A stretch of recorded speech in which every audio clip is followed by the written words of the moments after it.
Bismillahirrahmanirrahim. Qul huwallahu ahad, Allahu samad, lam yalid wa lam yulad wa lam yakul lahu kufuwan ahad. Nilikutana na Mkristo mmoja akaniambia hivi, Ustadh Mazinge, unajua sisi Wakristo tuna akili sana. Nikamwambia lete akili yako.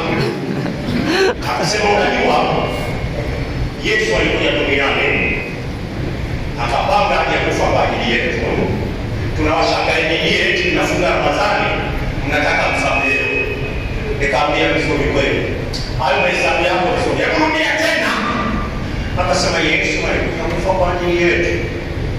Juzi tu hapa. Juzi. Nikasema exactly. Nataka nikuulize. Yesu ni Mungu sio Mungu? Akasema ni Mungu. Ni yeye. Nikamuuliza kati ya Mungu na binadamu anayekufa nani?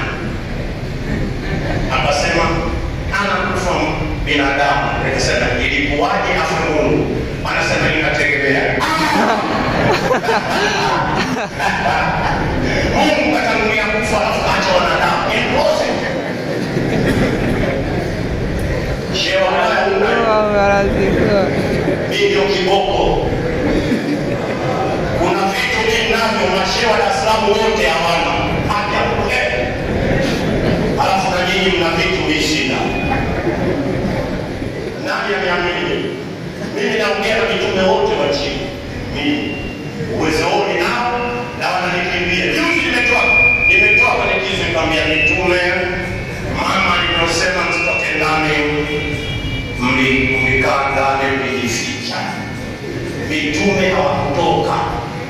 Mtume kadhibitiwa. Wanabaka kusema tuombe ndio utakuwa singia msema. Mimi nawaambia hapa si mtu. Ati mtu. Bwana atakapopewa. Wallahi hapa. Angalia. Umekuja msikitini. Umesikiliza hotuba. Umeswali. Ukaa chini kusikiliza mawaidha. Ikasoma dua. Ukaondoka nje. Alafu wewe Allah akulinde uongo. Atafidia muda wako wa juzi kwenye fainali.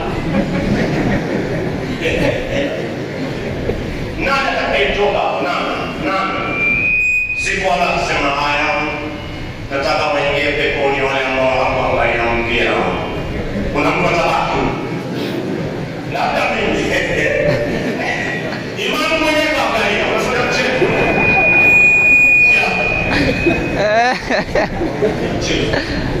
Wallahi tunakuomba ya Rabbi utusamehe madhambi. Sema amen. Nataka niombe tumalize. Na dakika kama 10 tu ya kufanya summarization, kumalizia finishing. Kila aliyojaliwa kaja msikitini huko kwa uwezo wake Allah, akaweka hela kwenye mfuko 5,000. Hiyo 5,000 ya Allah, sio yako. Naomba usimame kabla malakul mauti hajakufanyia mpango. Naomba watu 50. Bismillah. Kaka yangu wa kwanza, inuka na 5,000 yako. Fanya haraka. Alafu tunamaliza, tunafanya dua, tunaondoka. Shehe nimepata wa kwanza, shehe wa pili. Kaka yangu wa tatu. Fanya haraka. Wa 4. Allah kuhifadhi. Shehe wangu wa 5. Wa 6, wa 7, wa 8, wa 9, 10, 11.